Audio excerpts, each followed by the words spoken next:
Embarquei à meia-noite no ônibus do Camilo. Eu tava cheio de grilo, eu tava cheio de grilo. Eu queria dar um tempo do outro lado do rio. Eu tava cheio de frio, eu tava cheio de frio. O meu destino era cachoeiro de Itapemirim. Ai de mim. O meu destino era cachoeiro de Itapemirim. Ai de mim. Embarquei à meia-noite no ônibus do Camilo. Tava cheio de grilo, tava cheio de grilo.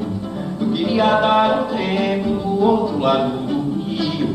Eu tava cheio de frio, eu tava cheio de frio. O meu destino era cachoeiro de Itapemirim. Ai de mim. O meu destino era cachoeiro de Itapemirim. Ai de mim. Eu quero ver mamãe trabalhando na cozinha. Eu ouvi meu pai dentro da tartarugaria. Eu quero ver mamãe trabalhando na cozinha. Eu ouvi meu pai dentro da tartarugaria.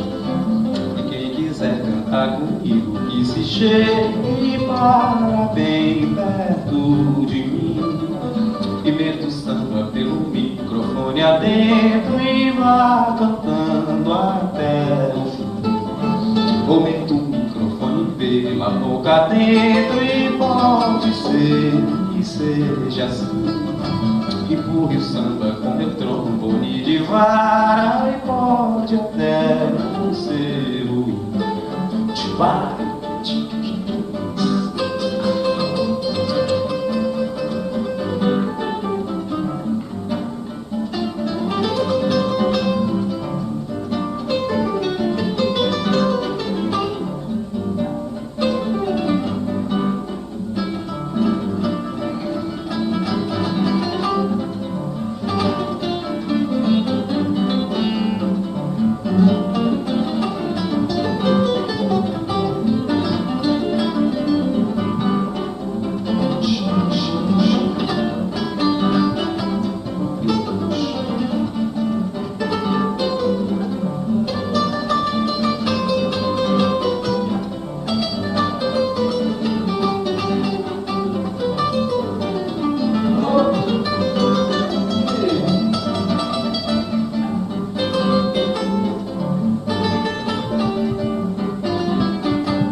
Embarquei à meia-noite no ônibus do Camilo. Eu tava cheio de grilo, eu tava cheio de grilo. Eu queria dar um tempo do outro lado do rio. Eu tava cheio de frio, eu tava cheio de frio. O meu destino era cachoeiro de Itapemirim. Ai de mim. O meu destino era cachoeiro de Itapemirim. Ai de mim. Eu quero ver mamãe trabalhando na cozinha. Eu ouvi meu pai dentro da tartarugaria. Eu quero ver mamãe trabalhando na cozinha. Eu ouvi meu pai dentro da tartarugaria. E quem quiser cantar comigo, que se chegue para bem perto de mim.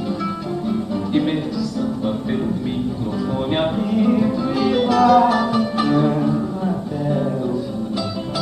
Ou meta o microfone pela boca dentro e pode ser que seja assim. Empurre o samba com meu trombone de vara e pode até não ser